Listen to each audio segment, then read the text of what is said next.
بسم الله الرحمن الرحيم والحمد لله رب العالمين والعاقبة للمتقين ولا عدوان إلا على الظالمين والصلاة والسلام على أشرف الأنبياء والمرسلين نبينا محمد وعلى آله وصحبه أجمعين.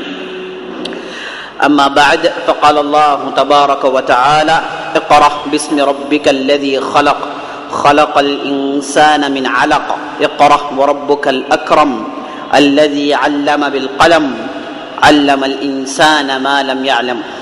وقال تبارك وتعالى يا أيها المدثر قم فأنذر وربك فكبر وثيابك فطهر والرجز فاهجر ولا تمنن تستكثر. صدق اللہ العظیم. پیارے ساتھیوں اور عزیز دوستوں، آج کے ہمارے اس مجلس کا موضوع سخن ہے سیرت النبی صلی اللہ علیہ وسلم.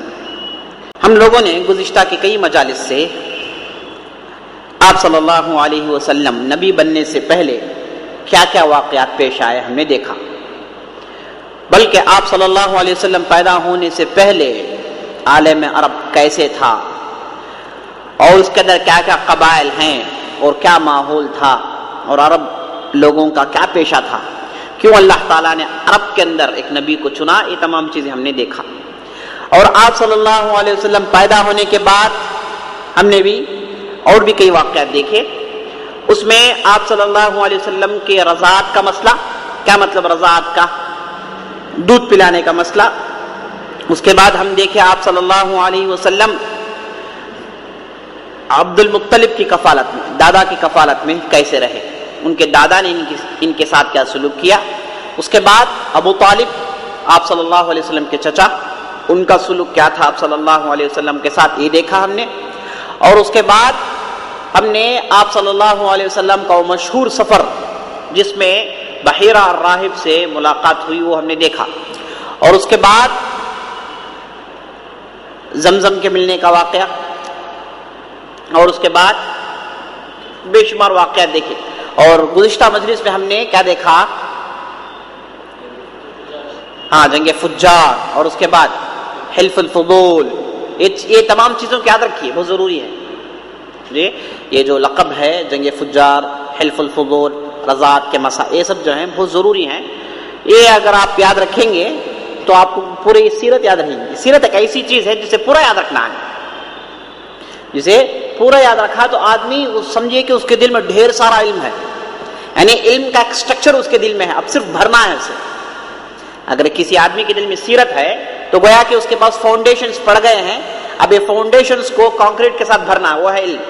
تو یہ فاؤنڈیشن جو ہے سیرت سے آدمی کو حاصل ہو جاتا ہے. تو اس لیے تمام چیزیں آدمی یاد رکھیں. تو آج ہم انشاءاللہ آپ صلی اللہ علیہ وسلم کی نبوت کی زندگی کی ابتدا، آپ صلی اللہ علیہ وسلم کی بعثت، یہ ہم انشاءاللہ سنیں گے. جیسا کہ ہم نے گزشتہ کے مجلس میں دیکھا، آپ صلی اللہ علیہ وسلم 35 سال جب ان کی عمر ہوئی تو کیا موضوع پیش آیا، حجر اسود کا مسئلہ پیش آیا.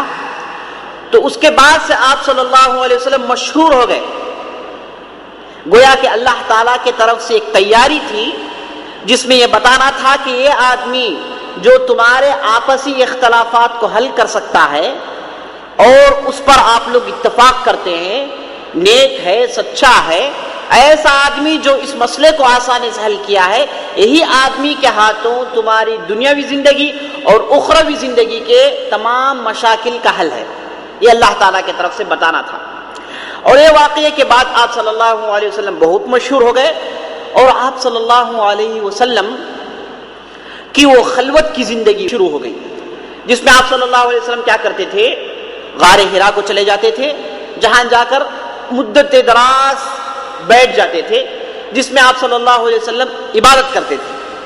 چونکہ عبادت کے کوئی طریقے نہیں معلوم تھے، اس لیے آپ صلی اللہ علیہ وسلم صرف تفکر، غور و فکر، یہ دنیا کی حالت، یہ دنیا کو پیدا کرنے والا کون ہے، اس کے پیچھے یہ کیا کیا چل رہی ہیں چیزیں، یہ ابراہیم کا دین کیا ہے، سچا دین کون سا ہے.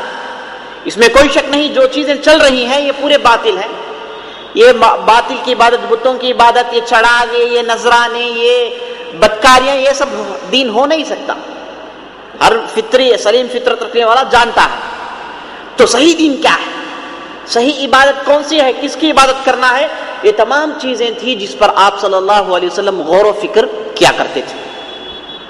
ہوتا یہ تھا کہ آپ صلی اللہ علیہ وسلم اپنے پاس ستو رکھتے تھے کھانے کے لیے, وہ لے کر چلے جاتے تھے, جا کر اس پہاڑی میں غار میں بیٹھ جاتے تھے. غار کتنا بڑا ہے, 4 فیٹ ہے بس, گویا کہ 1 یا پھر 2 آدمی اس میں بیٹھ سکتے ہیں. ایسا بھی ہوتا تھا کہ آپ صلی اللہ علیہ وسلم کبھی کبھار اپنی بیوی خدیجہ بنت خویلد کو ساتھ لیتے تھے, وہ بھی آتی تھی, دونوں جا کر پہاڑ میں رہتے تھے. گویا کہ ادھر آپ صلی اللہ علیہ وسلم نے اپنے خاندان والوں کو رکھنے کا بھی انتظام کر لیا تھا. ایسے بھی ہوا ہے. تو ہوا یہ کہ آپ صلی اللہ علیہ وسلم جب یعنی یہ تفکر, یہ تدبر, یہ غور و فکر کے عروج کو پہنچ گئے تھے, یعنی بالکل آخری سٹیج آپ صلی اللہ علیہ وسلم پہنچ گئے تھے, تو اس وقت آپ صلی اللہ علیہ وسلم کو اللہ تعالیٰ نے نبوت نصیب کی. گویا کہ آدمی سوچ سوچ کر اس کے دل میں یہ بات بیٹھ گئی, اس کے اندر وہ فکر, وہ احساس, وہ جذبہ پیدا ہو گیا, تو اللہ تعالیٰ نے اس جو ہے تیار دل کی طرف وحی کی. اور اللہ تعالیٰ ایک ایسے شخص کو تیار کرنا چاہتا تھا جو سارے دنیا والوں کے لیے رہبر بنے, گائیڈ بنے. تو اس لیے یہ تمام چیزیں یعنی 40 سالہ زندگی, یہ 40 سالہ زندگی جس میں آپ صلی اللہ علیہ وسلم کی تربیت ہوئی, آپ صلی اللہ علیہ وسلم کے اخلاق کو مہذب کیا گیا. اور جب آپ صلی اللہ علیہ وسلم 40 سال کو پہنچے تو آپ کے اندر وہ پوری اہلیت, وہ پوری ایلیجبلٹی پائی گئی, تو اللہ تعالیٰ نے آپ صلی اللہ علیہ وسلم کی طرف وحی کی. کہا جاتا ہے کہ آپ صلی اللہ علیہ وسلم کو جیسے 40 سال میں وحی ہوئی, ہر نبی کو 40 سال میں نبوت یا پھر رسالت حاصل ہوتی ہے. کیونکہ جب آدمی 40 سال کو پہنچتا ہے تو وہ اپنے عقل اور دماغ کا آخری عروج ہے. عقل مند آدمی اور ذہن کا عروج 40 سال میں ہوتا ہے. سمجھے آپ, 40 سال میں اسے ڈھیر سارے تجربے ہوتے ہیں, ایکسپیرئنس آدمی ہو جاتا ہے. اسی لیے آپ دیکھیں گے بڑے بڑے ذمہ داریاں جو ہیں 40 سال کے بعد کے لوگوں کو دی جاتی ہیں. آج بھی دنیا میں بھی بڑے بڑے کمپنیز ہیں, اس کے بڑے بڑے مینیجرز ہیں, ان لوگوں کی عمریں دیکھی جاتی ہیں. بڑا اگر پوسٹ دینا ہے تو آدمی جس کی عمر 40 سال 35 سال کے اوپر ہو اسے ہی دیتے ہیں, کیونکہ یہ آدمی کے پاس تجربہ ہوتا ہے. نوجوان جیسا اس کے اندر جو ہے تھلملاہٹ نہیں ہوتی, ہلچل نہیں ہوتی, بلکہ آدمی اسٹڈی رہتا ہے, سوچ اس کا بالکل صحیح رہتا ہے. جب رائے اختیار کرے, جب کوئی مسئلے میں کوئی رائے اختیار کرے, سجیشن دے, تو بالکل درست ہوتا ہے. تو اللہ تعالیٰ نے, چونکہ اللہ تعالیٰ ہمارا خالق ہے, مالک ہے, وہ جانتا ہے کہ آدمی کا عقل کب مکمل ہوتا ہے. تو جب آپ صلی اللہ علیہ وسلم کی عمر 40 سال کی ہوئی اور آپ صلی اللہ علیہ وسلم غار حرا میں بیٹھے تھے, اور یہ دن لیلۃ القدر کی رات, یہ رات لیلۃ القدر کی رات تھی, رمضان کا مہینہ تھا. رمضان کا مہینہ, لیلۃ القدر کی رات. بعض مورخین نے تحقیق کر کر یہ بتایا ہے کہ 21ویں رات تھی, رمضان کی 21ویں رات تھی جب آپ صلی اللہ علیہ وسلم کی طرف وحی کی گئی. رمضان کا مہینہ, لیلۃ القدر کی رات, 21ویں رات, آپ صلی اللہ علیہ وسلم کی عمر 40 سال اور چند مہینے ہوئے تھے, اور آپ صلی اللہ علیہ وسلم غار حرا میں تھے. اس وقت آپ صلی اللہ علیہ وسلم کی طرف وحی ہوئی. کیسے وحی ہوئی؟ ہوا یہ کہ آپ صلی اللہ علیہ وسلم کے سامنے اچانک جبرائیل علیہ السلام نمودار ہوئے, اور جبرائیل کے ہاتھ میں ایک کتاب تھی, وہ لے کر آئے تھے. آپ صلی اللہ علیہ وسلم کے قریب آئے, آ کر آپ صلی اللہ علیہ وسلم سے کہا اقرا. اقرا کا مطلب پڑھو. آپ صلی اللہ علیہ وسلم نے کہا ما انا بقاری, میں پڑھا ہوا آدمی نہیں ہوں. پھر جبرائیل علیہ السلام آپ صلی اللہ علیہ وسلم کو آگے کرتے ہیں اور لپیٹ لیتے ہیں اور دبوچتے ہیں. لپٹنے کے بعد حدیث میں آتا ہے فغطنی حتی ظننت الموت, حدیث میں آتا ہے آپ صلی اللہ علیہ وسلم کہتے ہیں کہ مجھے اتنا دبایا گیا یہاں تک کہ میں موت کو دیکھنے لگا. یعنی آپ صلی اللہ علیہ وسلم کا سانس پھولنے لگا. پھر جبرائیل نے چھوڑ دیا. چھوڑنے کے بعد پھر کہا اقرا، یعنی پڑھو. آپ صلی اللہ علیہ وسلم جواب میں کہے ما انا بقاری، میں پڑھا لکھا آدمی نہیں ہوں. پھر سے آگے کے پھر لپٹے آپ صلی اللہ علیہ وسلم کو، پھر دبوچا گیا یہاں تک کہ آپ صلی اللہ علیہ وسلم کی سانس کھلنے لگی. پھر چھوڑ دیے. پھر یہ کہا گیا کہ اقرا، پڑھو.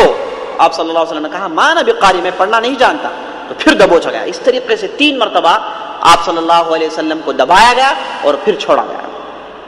علماء اس کی حکمت میں لکھتے ہیں کہ کیوں دبایا گیا، کیوں آپ صلی اللہ علیہ وسلم لپٹ کر دبایا گیا، وجہ کیا ہے اس کی. ایسے ہی کہتے، ایسے ہی پڑھنے کہتے. اس کے حکمت میں علماء کہتے ہیں کہ اصل میں آپ صلی اللہ علیہ وسلم کے دل میں وہ پریشر ڈالنا تھا، کیونکہ وہی جو ہوتی، ابھی آئیں گے آپ کے سامنے، وہی جو ہے ایک غیر معمولی گراں، وزندار اور مشکل چیز ہے. اسے ہر انسان کا دل برداشت نہیں کر سکتا. اگر ہم اور آپ کے ساتھ یہ ماجرا ہو تو ہم پہلے لمحے مر جائیں گے. گویا کہ آپ صلی اللہ علیہ وسلم کے دل کو مضبوط کرنا تھا اور ان کو جو ہے 3 مرتبہ ان کے دل کے اندر جو ہے وہ وزن ڈالنا تھا، جس کے ذریعے سے آگے آنے والی بوجھ کو آپ صلی اللہ علیہ وسلم برداشت کر سکیں.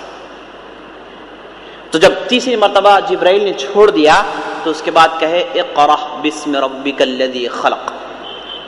اے محمد صلی اللہ علیہ وسلم پڑھو تمہارے رب کے نام سے جس نے بنایا، جو تمام چیزوں کو خلقت بخشی.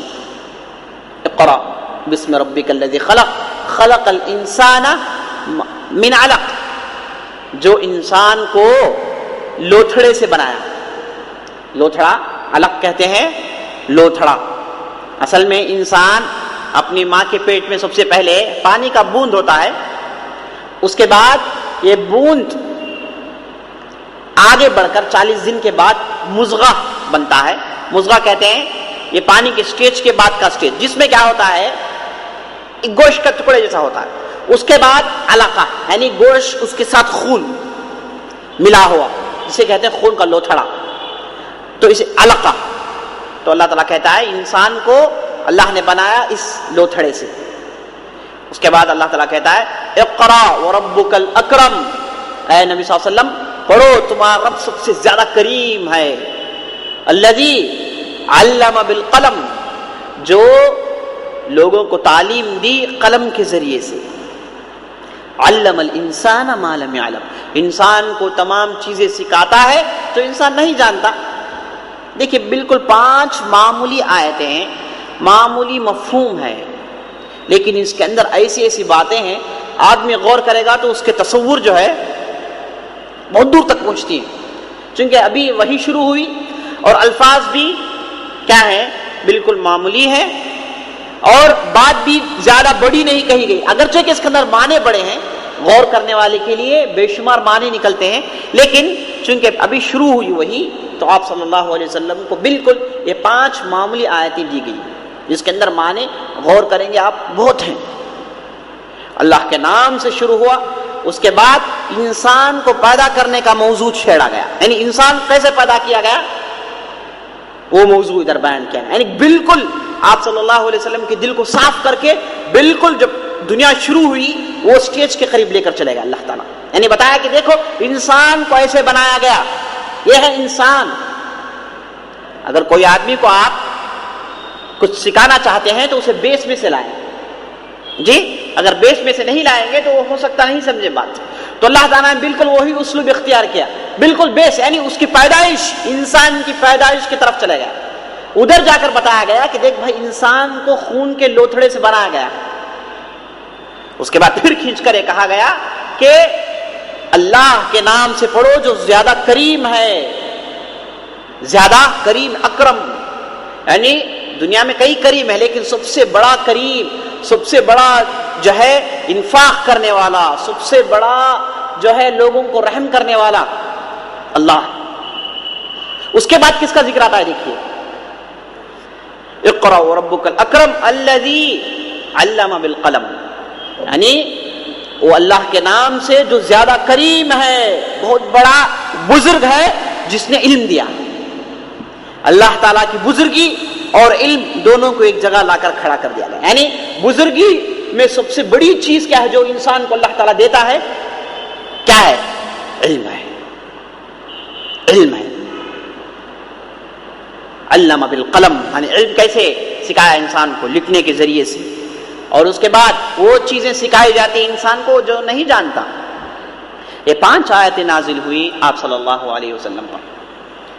یہ اصل میں لکھی ہوئی تھی، جسے دیکھ کر جبرائیل نے پڑھا، دکھایا گیا آپ صلی اللہ علیہ وسلم کو، پڑھو بول کے۔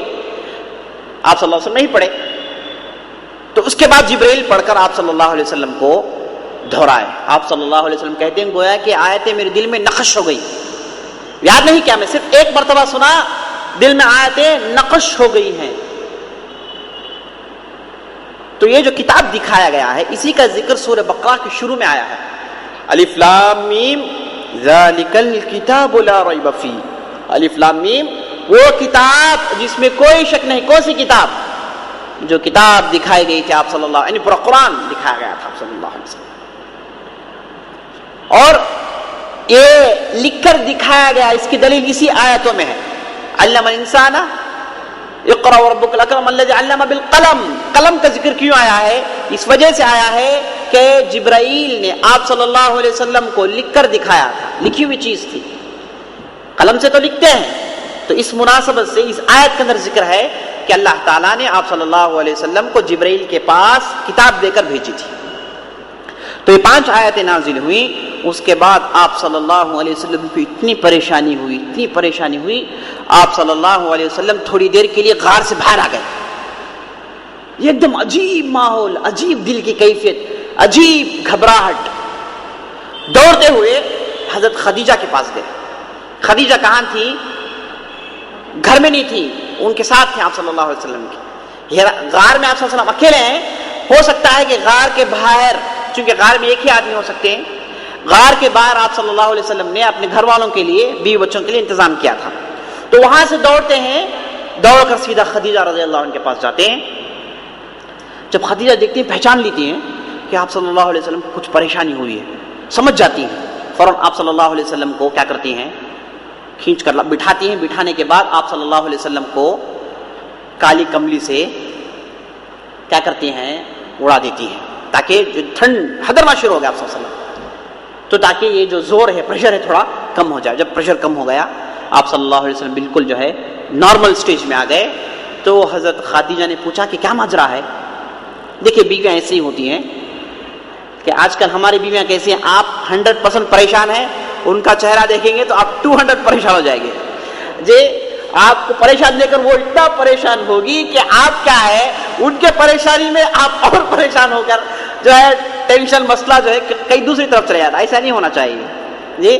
عورتیں کیا ہیں، آپ صلی اللہ علیہ وسلم بیویاں صحابیات ایسی تھی کہ وہ جو ہے شوہروں کے چہرے کو دیکھ کر ریڈ کر سکتی تھی کیا ماجرا ہے، تو ٹھنڈے سے، نرمی سے جی، حکمت کے ساتھ پیش آتی تھی۔ آپ صلی اللہ علیہ وسلم کی بیویاں ایسی ہی تھیں جی۔ ایک بیوی تھی جن کا نام ام سلمہ، جو آپ صلی اللہ علیہ وسلم سے شادی کی۔ اس سے پہلے یہ کسی اور کی بیوی تھی۔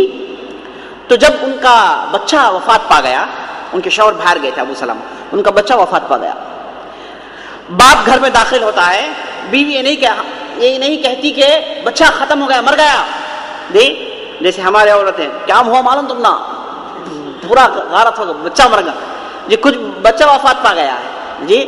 پریشان نہیں ہوئی، شوہر کو اندر بلائی، کھلائی پلائی، اس کے بعد بولی کہ اگر کوئی آپ کو تحفہ دے، اس کے بعد وہ تحفہ لے لے، تو آپ کیا کریں گے؟ ابو سلمہ کہتے ہیں کہ ہاں، اس کا تحفہ اس نے دیا تھا مجھے، پھر وہ لے لیا تو میں کچھ بھی نہیں کہوں گا۔ تو بالکل یہی ہوا، اللہ تعالیٰ نے ہم کو جو لڑکا دیا تھا وہ واپس لے لیا، کوئی پریشانی نہیں، ٹھنڈا جو ہے مسئلے کو آرام سے حل کر دی۔ اس کے بعد وہ بھی پریشان نہیں ہوئے، بیوی کا جو ہے یہ ثبات قدمی دیکھ کر، بیوی کا یہ جگر دیکھ کر وہ بولے کہ یہ عورت ہے تو میں مرد ہوں، مجھے بھی صبر کرنا چاہیے۔ اس کے بعد جاتے ہیں دفن کرتے ہیں۔ تو ایسے ہوتی ہیں۔ تو خدیجہ جب آپ صلی اللہ علیہ وسلم کو دیکھی، چونکہ یہ بھی عورت کیا تھی، غیر معمولی عورت تھی، قریش کے سردار کی بیٹی تھی اور بہت بڑی تاجرہ تھی اور بہت ہی جو ہے تجربے کار عورت تھی، اور آپ صلی اللہ علیہ وسلم کو انہوں نے اختیار کیا جی، ان کے اختیار میں آپ صلی اللہ علیہ وسلم کا آنا خود ان کی عقل کی دلیل ہے۔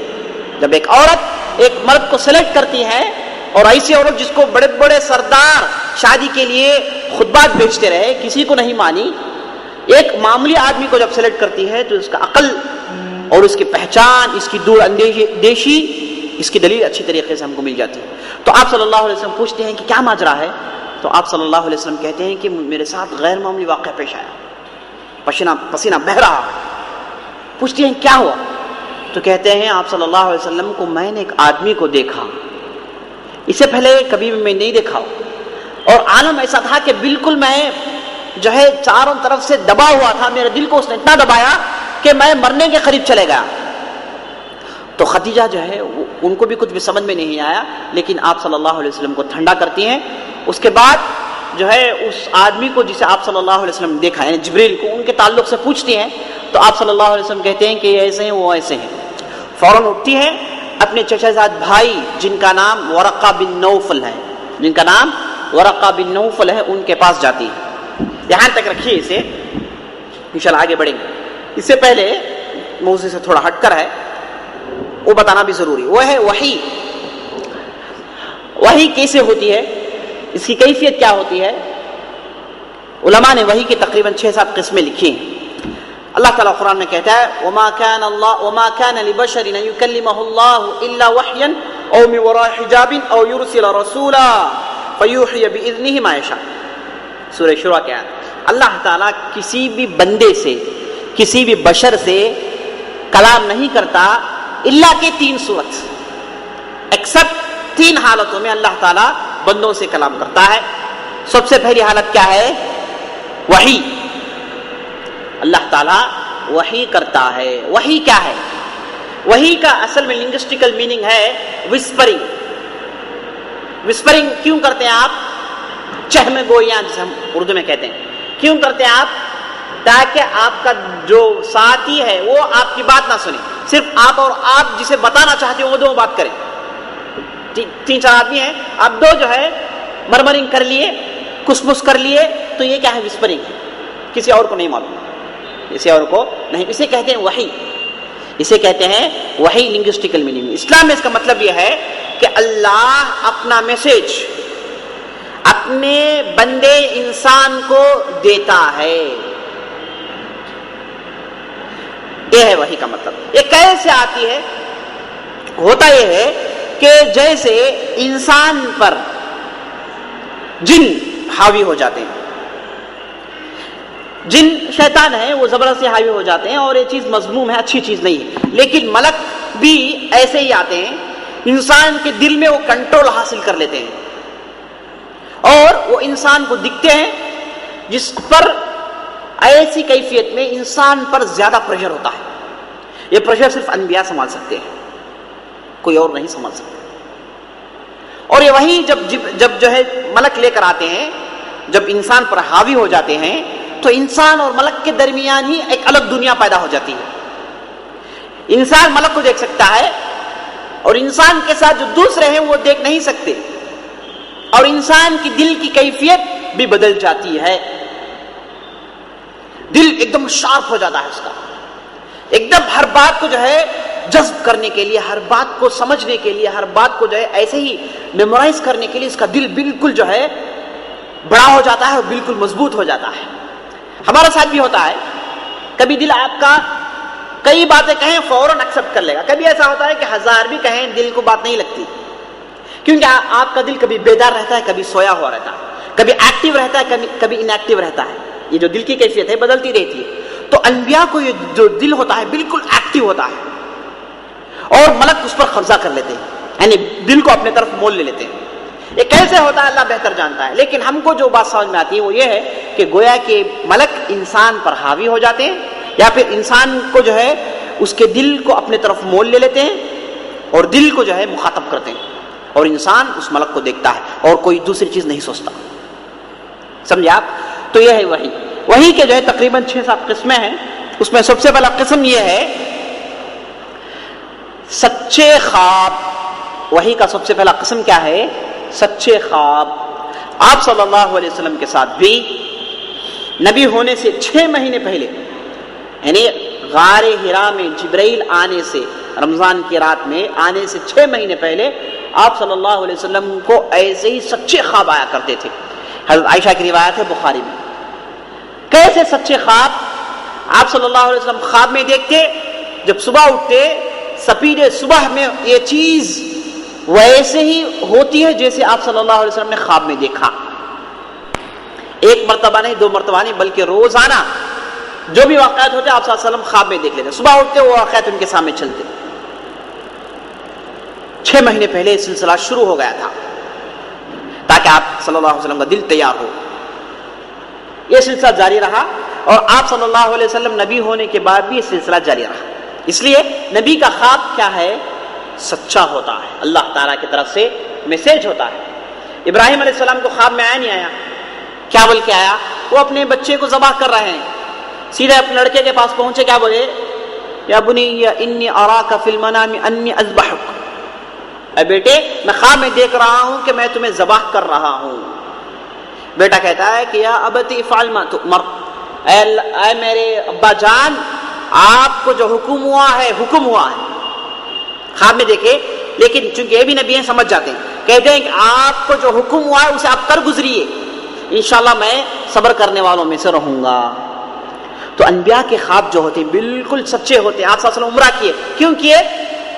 خواب میں دیکھے تھے آپ صلی اللہ علیہ وسلم۔ فتح مکہ کو خواب میں دیکھے تھے آپ صلی اللہ علیہ وسلم، سمجھے آپ؟ تو انبیاء کے خواب بالکل سچ ہوتے ہیں۔ تو یہ نبوت کا ایک حصہ ہے۔ اسی لیے اگر کوئی آدمی سچا خواب دیکھتا ہے تو علماء کہتے ہیں کہ نبوت کا ایک حصہ اسے ملا ہے، یعنی نبوت کا 40واں حصہ۔ اب نبوت کو آپ 40 میں ڈیوائڈ کیجئے، اس میں جو ایک حصہ باقی رہے گا یہ سچے خواب ہیں جو اللہ تعالیٰ بندوں کو دے رکھا ہے۔ نیک بندے سچے خواب دیکھتے ہیں، جی ہر خواب جو ہے صحیح ہونا ہے ضروری نہیں، لیکن نیک بندے سچے خواب دیکھتے ہیں۔ اور ایک نبوت کا حصہ جسے الہام کہتے ہیں وہ بندوں کو اللہ تعالیٰ نے دے رکھا ہے، سمجھے آپ؟ تو سب سے پہلا قسم وحی کا سچے خواب جو آپ صلی اللہ علیہ وسلم نبی بننے سے 6 مہینے پہلے دیکھتے تھے اور نبی بننے کے بعد سارا مدت یہ چیز جاری رہی۔ نمبر 2، آپ صلی اللہ علیہ وسلم کے دل میں بات ڈال دی جاتی، کوئی ملک نہیں، کوئی کچھ بھی نہیں، دل میں بات ڈائریکٹ پڑ جاتی ہے، دل میں بات آتی ہے آپ صلی اللہ علیہ وسلم، یہ بھی وحی ہے۔ اور آپ صلی اللہ علیہ وسلم اس میں فرق کر سکتے ہیں کہ یہ وحی ہے یا پھر دل کا وسوسہ ہے یا پھر میرے دل کا سجیشن ہے۔ ہمارے دل بات آتی ہے، یہ کریں یہ نہ کریں، جی آتی نہیں ہے، آتی ہے، لیکن ہم پہچانتے نہیں یہ سچ ہے یہ غلط ہے، یہ اللہ تعالیٰ کی طرف سے، یہ شیطان کا وسوسہ ہے، یہ ہم پہچان نہیں سکتے۔ لیکن انبیاء کو طاقت ہے، یہ دل کی مضبوطی ہے کہ وہ لوگ فرق کر سکتے ہیں کہ یہ میرا دل کہہ رہا ہے۔ شیطان وسوسہ نہیں ڈالتا، انبیاء کو شیطان وسوسہ نہیں ڈالتا، شیطان کے وسوسے سے انبیاء محفوظ ہیں۔ اسی لیے انبیاء کو کیا نہیں ہوتا؟ احترام نہیں ہوتا۔ ہم کو احترام ہوتا ہے، رات میں سوتے خواب دیکھتے ہیں احترام ہو جاتا ہے، لیکن انبیاء کو احترام نہیں ہوتا، کیونکہ احترام شیطان کا کھیل ہے۔ احترام جو ہوتا ہے وہ شیطان کے طرف سے ہے۔ تو انبیاء کے دل میں شیطان قبضہ نہیں کر سکتے، وسوسے نہیں پڑتے، تو آپ صلی اللہ علیہ وسلم کو کسی بھی نبی کو احترام نہیں ہوتا۔ تو انبیاء کے دل میں شیطان کے وسوسے کام نہیں کرتے۔ تو ایک ہے ان کا دل جو نیچرلی سوچتا ہے، ایک ہے دل جس میں وہی پڑتی ہے۔ یہ دونوں کو نبی فرق کر سکتا ہے، یہ بات اللہ تعالیٰ کی طرف سے، یہ بات میری ہے۔ جیسے آپ صلی اللہ علیہ وسلم ایک مرتبہ حجۃ الوداع میں خطبہ دے رہے ہیں، خطبے میں کہہ رہے ہیں کہ مکے کی پوری چیز حرام ہے، مکے کے کانٹوں کو جھاڑوں کو نہیں توڑنا چاہیے، مکے کے شکار کو نہیں کھیلنا چاہیے، یہ زمین مبارک ہے۔ جو مکے کے کانٹوں کو نہیں توڑا جائے، پیڑوں کو توڑا نہیں جائے، تو ایک صحابی کو پریشانی ہوتی ہے۔ ایک پودا ہے جس کا نام اذخر، الاذخر، یہ پودے کو مکے کے لوگ استعمال کرتے تھے، اپنے بیڈز میں ڈالتے تھے، اپنے تکیے میں ڈالتے تھے، اپنے گھر کے چھت میں ڈالتے تھے، توڑ کر لاتے تھے، اپنے چھتوں میں، اپنے جو ہے دوسرے چیزوں میں استعمال کرتے تھے۔ اگر یہ بھی حرام کر دیا جائے تو ہمارے لیے تکلیف ہو جائے گی۔ صحابی اٹھتے پوچھتے یا رسول اللہ الا الاذخر، اے اللہ کے رسول اذخر کے علاوہ؟ آپ صلی اللہ علیہ وسلم کہتے ہیں کہ ہاں ٹھیک ہے، اذخر کے علاوہ۔ اسی وقت کہتے ہیں کہ اذخر کے علاوہ، یعنی اذخر چلتا ہے۔ تو یہ جو سپاٹ ہے اس میں اہل علم کہتے ہیں کہ آپ صلی اللہ علیہ وسلم کے دل میں اتنی تیزی سے بات ڈالی گئی کہ حلال ہے یا نہیں ہے؟ آپ صلی اللہ علیہ وسلم حلال بولیے بس. اتنی تیزی سے وہی آیا کرتی تھی, فریکشنز آف سیکنڈز, بلکہ سیکنڈز آف دا سیکنڈز, اتنی تیزی سے وہی آتی, اور آپ صلی اللہ علیہ وسلم اسے پہچان لیتے کہ یہ وہی ہے اور یہ میرے دل کی باتیں. ایک مرتبہ آپ صلی اللہ علیہ وسلم مدینے میں آئے, دیکھیں کہ مدینے کے لوگ ایک نیا طریقہ ایجاد کیے ہیں جس میں وہ لوگ کیا کرتے تھے, جھاڑوں کے بیجوں کو بدلاتے تھے جس کے ذریعے سے کھجوروں کی کاشت بڑھتی تھی. آپ صلی اللہ علیہ وسلم آئے, آ کے بولے کہ بھائی یہ مت کرو. لوگوں کو نقصان ہوا, آ کر پوچھے کہ آپ صلی اللہ علیہ وسلم آپ نے بتایا تھا, نقصان ہو گیا. بولے کہ یہ مجھے نہیں معلوم, میں جو ہے ایسے ہی سجیشن دیا, یہ کوئی وہی نہیں تھی کہ میں آپ کو حکم دیا, میرا سجیشن تھا کہ یہ کام آپ کیوں کر رہے ہیں, ایسے ہی بڑھ جائے. چونکہ آپ صلی اللہ علیہ وسلم مکے والے تھے, مکے میں نہیں ہوتا تھا, مکے میں کھجور کی جو ہے پیک نہیں ہوتی تھی, نہیں معلوم کہ کیسے پیک کریں. لیکن جب دیکھیں کہ وہ کچھ عجیب کام کر رہے ہیں تو آپ صلی اللہ علیہ وسلم نے منع کیا. اور منع کیسے آیا کہ آپ صلی اللہ علیہ وسلم کا سجیشن تھا, شرعی حکم نہیں تھی, اس لیے ان کو نقصان ہوا. اس کے بعد آ کر بولے تو بولے کب کرو, نقصان ہو رہا ہے تو جو فائدہ اس کو کرو. تو آپ صلی اللہ علیہ وسلم کے دل کا سجیشن تھا, یہ وہی تھی. یہ آپ صلی اللہ علیہ وسلم اچھی طریقے سے پہچانتے تھے کہ کون سا اللہ تعالیٰ کی طرف سے, کون سا میرا دل کہہ رہا ہے. تو دوسرا قسم یہ ہے کہ اللہ تعالیٰ ڈائریکٹ نبی کے دل میں, آپ صلی اللہ علیہ وسلم کے دل میں بات ڈال دیتا ہے. جیسے ایک مرتبہ آپ صلی اللہ علیہ وسلم خطبہ دے رہے ہیں, کہتے ہیں کہ ان روح القدس نفث فی روعی انه لن تموت نفس حتى تستكمل رزقها فاتقوا الله واجملوا في الطلب ولا يحملنكم استبطاء الرزق على ان تطلبوه بمعصية الله فانما عند الله لا ينال الا بطاعته. اس میں آپ صلی اللہ علیہ وسلم کہتے ہیں کہ روح القدس نے یعنی جبریل نے میرے دل میں بات ڈالی, پھونک مارا. کیا بول کے کہ دنیا میں جتنے بھی نفوس ہیں, جتنے بھی لوگ ہیں, اس میں کوئی نہیں مرے گا جب تک کہ اس کا رزق کو پورا نہ کر لے. آپ کے مقدر میں رزق لکھ دیا گیا ہے, جب تک آپ وہ رزق پورا نہیں کرتے نہیں وفات پاتے. صحیح بات ہے, جب تک جو ہے پورا نہیں کرتے نہیں وفات پاتے. اس کے بعد آپ صلی اللہ علیہ وسلم کہتے ہیں کہ اللہ تعالیٰ سے ڈرو اور دنیا مرو مت, جتنا حاصل کرنا اتنا حاصل کرو. اور آپ کو جو رزق کبھی دیری سے آتی ہے اسے آپ جلدی کر کے حرام سے حاصل مت کرو, حرام کے طریقے سے حاصل کرنے کی کوشش مت کرو, کیونکہ اللہ تعالیٰ کے پاس جو تمہارے لیے رکھا گیا ہے وہ آپ اللہ تعالیٰ کی نافرمانی میں حاصل نہیں کر سکتے بلکہ اللہ تعالیٰ کی وفاداری میں حاصل کر سکتے. تو اس میں آپ صلی اللہ علیہ وسلم شروع میں کیا کہہ رہے ہیں, روح القدس نے میرے دل میں پھونک مارا, تو دل میں بات ڈال دی جاتی ہے. آپ صلی اللہ علیہ وسلم کوئی ملک نہیں دیکھتے. یہ دوسرا. تیسرا یہ ہے کہ آپ صلی اللہ علیہ وسلم کے سامنے انسان کی شکل میں ملک آتے تھے, انسان کی شکل میں, جسے آپ صلی اللہ علیہ وسلم بھی دیکھتے تھے, دوسرے صحابہ بھی دیکھتے تھے. جیسے حدیث جبریل مشہور ہے جس میں لمبی حدیث ہے, آ کر پوچھے کہ اسلام کیا ہے, ایمان کیا ہے, احسان کیا ہے, قیامت کب آئے گی. تو ایک شخص آئے تو آپ صلی اللہ علیہ وسلم جانے کے بعد بولے کہ جبریل تھے. صحابہ بھی دیکھے, آپ صلی اللہ علیہ وسلم بھی دیکھے انسان کی شکل میں. اور خاص طور پر دحیہ الکلبی ایک صحابی تھے جن کی صورت لے کر آپ صلی اللہ علیہ وسلم کے پاس جبرائیل زیادہ آیا کرتے تھے. نمبر 4 یہ ہوتا ہے کہ آپ صلی اللہ علیہ وسلم کو ایک ٹنٹنانے کی آواز سنائی دیتی, ایک گھنٹی کی آواز سنائی دیتی. احیانا یاتینی مثل صلصلۃ الجرس فهو اشدہ علی. کہتے ہیں آپ صلی اللہ علیہ وسلم کبھی کبھار میرے پاس یہ ٹنٹنانے کی آواز کے ساتھ وہی آیا کرتی تھی. ٹنٹنانے کی آواز کیا ہے نہیں معلوم, سوائے آپ صلی اللہ علیہ وسلم کسی کو نہیں معلوم. آواز گھنٹی کی آواز آتی تھی, ٹنگ ٹنگ ٹنگ ٹنگ. جیسے ہی آواز شروع ہو جاتی تو آپ صلی اللہ علیہ وسلم کی کیفیت بدل جاتی تھی. اور کہتے ہیں کہ سب سے مشکل قسم کی وہی ہے جو میرے اوپر آتی ہے, بہت سختی ہوتی ہے آپ صلی اللہ علیہ وسلم کو, یہاں تک کہ سرد ماحول ہے, سردی کا موسم ہے, آپ صلی اللہ علیہ وسلم کے ماتھے سے پسینہ بہ رہا. کیوں؟ کیونکہ اتنی سختی ہو رہی ہے آپ صلی اللہ علیہ وسلم, اتنا پریشر پڑ رہا ہے. ایک مرتبہ زید بن ثابت کے ران میں آپ صلی اللہ علیہ وسلم اپنا سر رکھے سو رہے ہیں, اچانک اس قسم کی وحی آنا شروع ہو جاتی ہے. تو زید بن ثابت کہتے ہیں کہ اگر آپ صلی اللہ علیہ وسلم تھوڑی دیر بھی اور اپنا سر میرے پیر میں رکھتے تو میرا پیر کچل جاتا, اتنی سختی ہوئی. آپ صلی اللہ علیہ وسلم اٹھا لی, معلوم تھا آپ صلی اللہ علیہ وسلم کی تکلیف ہوگی, سر اٹھا لیا آپ صلی اللہ علیہ وسلم. اور کبھی کبھار اونٹنی بیٹھے ایک قسم کی وحی شروع ہو جاتی, اونٹنی بیٹھ جاتی, آپ صلی اللہ علیہ وسلم اتر جاتے. تو اتنا پریشر پڑتا تھا آپ صلی اللہ علیہ وسلم کے اس قسم کے وحی. ایک چوتھی قسم. 5ویں قسم, جو آپ صلی اللہ علیہ وسلم کے پاس جبرائیل اپنی صحیح شکل میں آتے. یہ 2 مرتبہ ہوا، ایک یہ غار حرا میں جو آپ نے سنا، ایک دوسری مرتبہ انشاءاللہ آگے آئے گا. 2 مرتبہ آپ صلی اللہ علیہ وسلم جبرائیل کو ان کے اصل شکل میں دیکھے. بڑا ہی بھیانک منظر تھا. ان کے 300 پر تھے اور جب کھڑے تھے تو آسمان زمین پورا علاقہ بند ہو گیا، صرف وہی نظر آ رہے. عظیم ملک تھے. یہ تھا 5واں قسم. 6واں قسم جو ہے معراج میں پیش آیا. معراج میں آپ صلی اللہ علیہ وسلم گئے، ادھر کا مشاہدہ کیے، اور آپ صلی اللہ علیہ وسلم کو کیا ہوا، کئی میسیجز دیے گئے، نماز دی گئی. یہ سب وحی ہے. نمبر 7واں طریقہ جس میں اللہ تعالیٰ ڈائریکٹ کلام کرتا ہے. ڈائریکٹ کلام جیسے معراج میں پیش آیا، آپ صلی اللہ علیہ وسلم سے اللہ تعالیٰ نے ڈائریکٹ ہم کلامی کی، سوائے 2 رسولوں کے کسی اور کو حاصل نہیں یہ چیز، ایک موسیٰ اور ایک محمد رسول اللہ صلی اللہ علیہ وسلم، جن سے اللہ تعالیٰ براہ راست کلام کیا ڈائریکٹ. یہ 7 قسم کے وحی ہے جسے علامہ ابن القیم نے اپنی کتاب میں ذکر کیا. یہ اس قسم سے وحی آپ صلی اللہ علیہ وسلم کے پاس آتی تھی. سمجھے آپ؟ یہ ہے وحی. تو ہم پھر لوٹتے ہیں ہمارے موضوع کی طرف. آپ صلی اللہ علیہ وسلم کے پاس جب وحی جو ہے وحی آتی ہے تو خدیجہ کو معلوم ہوتا ہے. خدیجہ فوراً کس کے پاس جاتی ہیں؟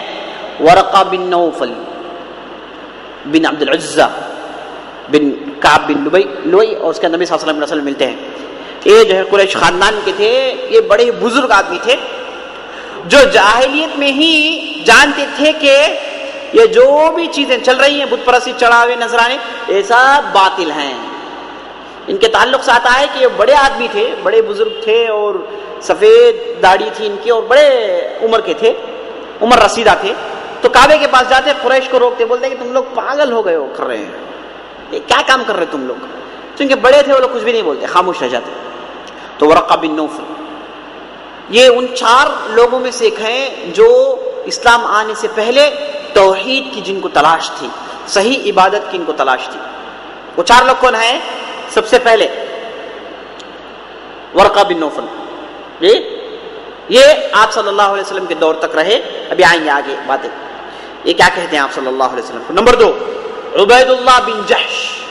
عبید اللہ بن جحش یہ توحید کی تلاش تھی ان کو، اور نبی صلی اللہ علیہ وسلم نبی بننے کے بعد آتے ہی اسلام قبول کرتے ہیں. آتے ہیں اسلام قبول کرتے ہیں. چونکہ مکے کے لوگوں نے ان کو زیادہ اذیتیں کی، انہوں نے کیا کیا، حبشہ کو ہجرت کی. آگے آئیں گے. حبشہ کی طرف مسلمان 2 مرتبہ ہجرت کیے، 5ویں بعثت میں اور اس کے بعد جو ہے دوسرے وقت 5ویں سال میں. تو اس وقت کیا کرتے ہیں، یہ کہاں جاتے ہیں؟ حبشہ جاتے ہیں. ادھر جانے کے بعد نصرانی بن جاتے ہیں، کرسچین بن جاتے ہیں. کرسچین بن گئے اور ادھر ہی وفات پا گئے. ان کی بیوی تھی جن کا نام کیا تھا، ام حبیبہ نہیں میمونہ. ان سے آپ صلی اللہ علیہ وسلم شادی کرتے ہیں. تو یہ ہیں عبید اللہ بن جحش جو اسلام سے پہلے ان کی توحید کی جو ہے پیاس تھی، لیکن کیا ہو گیا آخرکار پھر وہی طریقے سے وفات پائے. نمبر 3 عثمان بن حویرث. عثمان بن حویرث یہ بھی نبی صلی اللہ علیہ وسلم کے پہلے تھے. ان کو بھی توحید کی پیاس تھی، یہ بھی توحید کی باتیں کرتے تھے، دین ابراہیم کی باتیں کرتے تھے. تو جب یہ زیادہ جذبات میں آ گئے تو مکہ چھوڑ دیے. مکہ چھوڑ کر کیا کیے، شام چلے گئے. وہاں کے بڑے بڑے راہبوں سے ملاقات کیے، صحیح دین کی تلاش میں ان سے چیک کیے، ان لوگوں سے جو ہے باتیں پوچھی، اور اس کے بعد سیدھا قیصر کے پاس جاتے ہیں. سیزر جو تھا اس وقت کا بادشاہ، اس کے پاس جا کر نصرانی بن جاتے ہیں اور ادھر ہی رہتے ہیں، ادھر ہی وفات پاتے ہیں. یہ تیسرا. نمبر 4 کون ہیں؟ زید بن عمر. زید بن عمر بن نویفل. زید بن عمر ان کے بیٹے کون ہیں؟ سعید بن زید ہیں. سعید بن زید کون ہیں؟ 10 المبشرہ میں سے ہیں.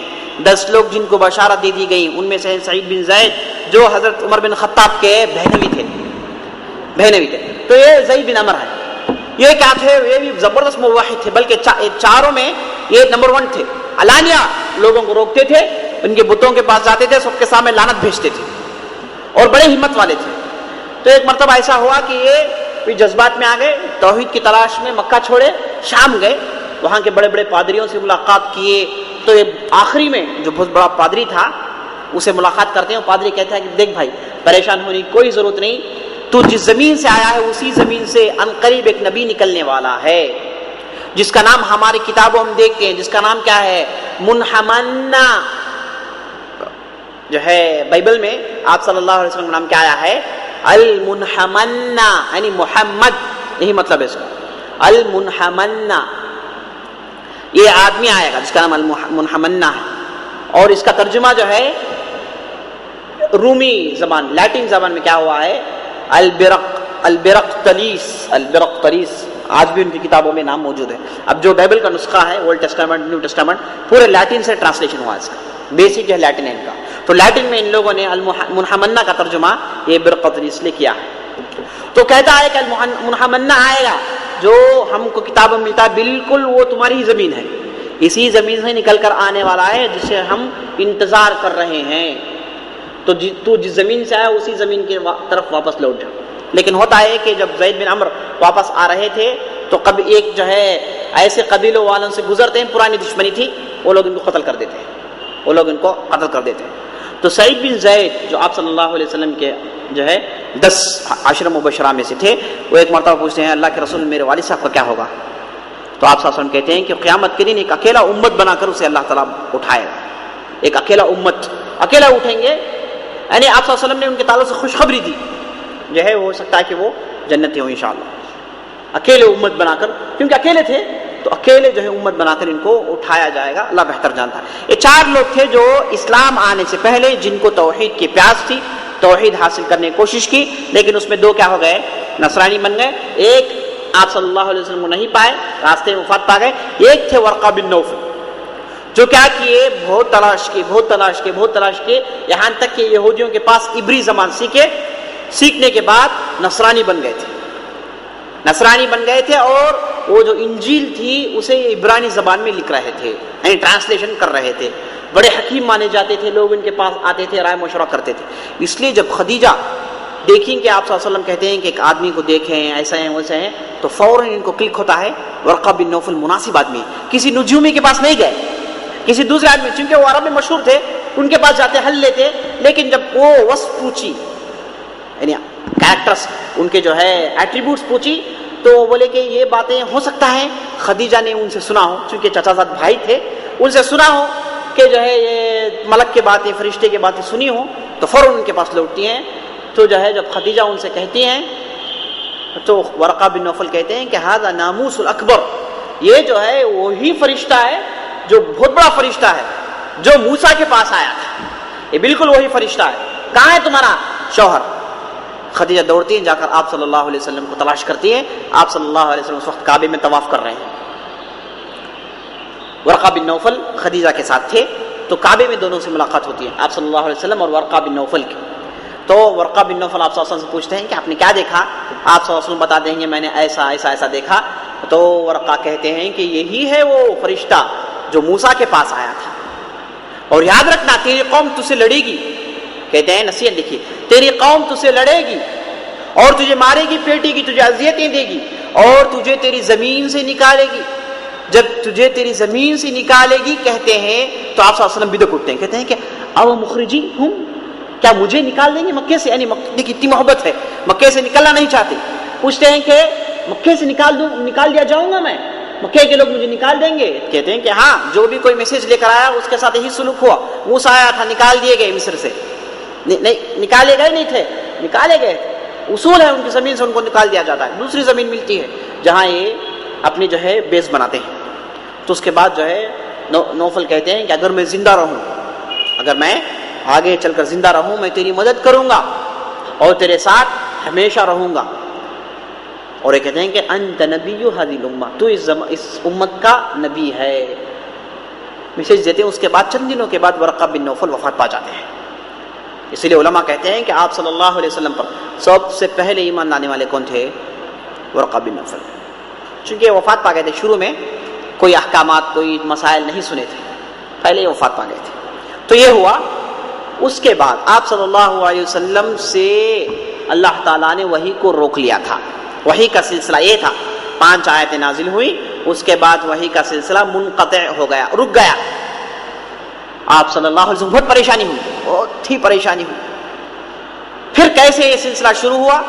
آپ صلی اللہ علیہ وسلم کو پھر کیا کیا آیتیں نازل ہوئی اور آگے دعوت کی بات کیسے پھیلی، انشاءاللہ ہم کل کی مجلس میں یعنی آئندہ مجلس میں دیکھیں گے۔ اللہ تعالیٰ سے دعا ہے ہم نے جو بھی کہا ہے، جو بھی سنا ہے، اس پر عمل کرنے کی توفیق بخشے۔ هذا باللہ توفیق، وصلی اللہ علی نبینا محمد وعلی آلہ وصحبہ اجمعین۔